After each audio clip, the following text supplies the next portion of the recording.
Toys from Back to the Future, the A-Team, and more from a toy company you never even heard of. Let's look at all the cool stuff and weird stuff they made. This time we're going to look at the toys, Placo toys. Now I couldn't find a lot about this company. I couldn't even find out if they were still doing toys today, but I know they did stuff in the 2000s, in the 90s, in the 80s, and even in the 70s. They never really had a big hit toy line, but they did have some major license deals like Back to the Future and some other ones. So we're going to take a look at those, and just wait. Just wait till the end. Let's take a look at them. And let's start here with one of their toy guns, Screaming Eagles 101 Attack Force. These are the little rubber darts. I like the plastic darts that had a rubber tip on it. They really stuck better. I never liked these safety darts. They never really did. It wasn't any fun. But there it was, Action Force. And then we had, Emergency, back in the 70s. Remember this? Well, you could get a plastic fire hat. I think they made this plastic fire hat for everything. I mean, you could get it anywhere with a different sticker probably put on it, no sticker at all. Every kid in the 70s at least, and probably in the 80s, maybe in the 90s, I don't really know. I didn't hang out with kids in the 90s, had a plastic fireman hat. I'm sure you had one. What about this one? Karate Kicker. Karate Kid. This is some generic action figure line, and look at him. He looks like he ought to be a model on a magazine more than a boxer. That doesn't look like a tough guy right there. I mean, after all, look at those pants he's wearing. He's got those stretchy parts on it, you know, for the chubby kids. Ugh, I don't know about that. How about Back to the Future? I said they had licenses over Back to the Future. One of the few toys released back during the Back to the Future era. This was, I believe, around 85 when this came out. It's just a little toy of the car, the Delorean, the Back to the Future. And I believe this is Back to the Future 2 car because the wheels roll up. If it was Back to the Future 3 car, it'd be a train. And how about this one right here? Dinosaur Balls. Yeah, they even made toys so you could play with dinosaur balls. Who doesn't want to play with a dinosaur ball? I know every time I see a dinosaur in the book, I want him to play with its balls. How about Bump and Go? These were little cheap plastic cars, but they were kind of fun because they would bump and go. It would hit something and then go backwards. It would hit something again and go forward. It was kind of fun. You could have them run into each other and everything. I could see that. Could be a lot of fun. How about, I remember these in the 90s. Now, I remember I bought these in the 90s. It was so hard to get anything Star Wars back in the 90s. If I saw it, I had to buy it. These were little die-cast gold keychains. Here's Boba Fett. I had them all. I had a whole bunch of them. They even did gift sets in case you want to buy them all at one time. I'm pretty sure some of you had those out there. What about a TJ Hooker Riot Target gun? It comes with those little plastic darts again, but it is based on TJ Hooker. How much TJ Hooker stuff did we get? A little bit. Did a whole video on it, but we didn't get a lot. Should have got more. Should have got a real good action figure line based on TJ Hooker. I used to love that show. How about this one right here? Power Rangers. See, in the 90s, they were making Power Rangers. So a little target, set up the target, shoot the gun at it. I don't know what actually shoots. What's it say? Squirts water. It's a water gun. It was only $2.99.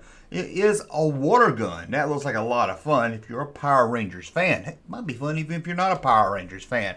And then, this is more of the 90s. They released another DeLorean from Back to the Future. This one looks really cool. It's a bigger car, a little more detailed. Not bad. I know the box is a little beat up. Don't judge it by the box. The car inside looks good. And can you believe this?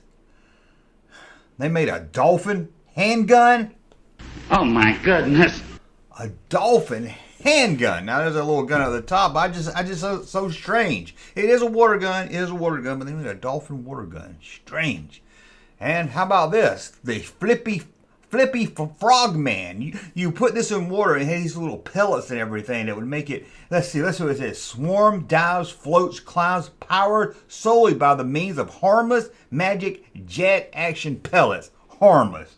I bet if you drank it, it gave you cancer, but they just don't want to say that. But there it is right there. It looks like a lot of fun. I always like those little wind-up deep sea diver toys that you could play with. I used to take them in the tub because I didn't live by an ocean or I didn't really go to a lake or anything, but it would have been fun there too. And here's another one they did years before that. This looks like a 60s. I couldn't really get the date on this, but by the box, I would say this is 60s or maybe early 70s. It's the Flippy Submarine. Works just the same, but it's a dang submarine. And then we have The Amazing Spider-Man. Here's another Target set with those stupid rubber darts again. But yeah, a Target set. So as you can see, they did get some name brand stuff. Looks like it'd be a lot of fun. If I was little and I saw this, I would have asked for it for sure. What about a doll Ultram Man? I've seen a lot of plastic and action figure type Ultram Man. You don't really see dolls really, but there it goes. It looks like something you might win at the county fair. It looks like something you could win there. It does. And then we have Star Trek, a Star Trek glider. I remember these. I remember that. I don't know, that's your Star Trek one maybe, but I remember you put them on a little gun, had a rubber band, you shoot them up and they glide. That's why they call them a glider, I guess. It looked like a lot of fun. I played with a lot of these. It broke really easy. It did break a little easy. What about road monsters, monster trucks? Now this isn't just one truck in this box. This box opens up and there's little trucks inside. It's kind of thing you see maybe in a toy store by the checkout, by the register, you know, import buy toys, but it's still, they're pretty fun looking toys. And look at this. They even did an army helmet. It looked like it was made for a retard. I mean, I don't know, maybe the stickers didn't come like this. Maybe somebody was, but if you can imagine walking around the street with this, with a text like this, yeah, people's going to give you a special test. They're going to think something's wrong with you for sure. And then we've got probably the coolest of them all, the A-Team grenade toss. You set this little cardboard display up and you try to throw these little beanbag grenades into it. It's awesome, right? It's awesome. I would have loved to have that. I didn't know about that. And I was really into A-Team. I wish I had known about that one. I mean, I would have asked for it. I would have asked my parents. I would have definitely asked Santa Claus for it. Sorry, Virginia. There ain't no Santa Claus. Well, I would have found some old man's lap to sit on, and I would have asked him for it. Now, there was one toy line here I didn't mention yet, because I'm going to save it for an entire whole video. So you want to come back tomorrow, that will be, Tuesday at noon. You know, we do 2 videos a day, noon and 8. You want to see it, because it's the craziest, weirdest, female action. I know it's a female toy, but trust me, you're going to want to see this. Kind of a mix of taking what boys love and girls love. You're going to want to see this. I'll just give you a tease right here. You're going to want to see this. Trust me. Come back at noon. Hey, Junkman channel popping though. Thank you, sir, for that unsolicited testimony.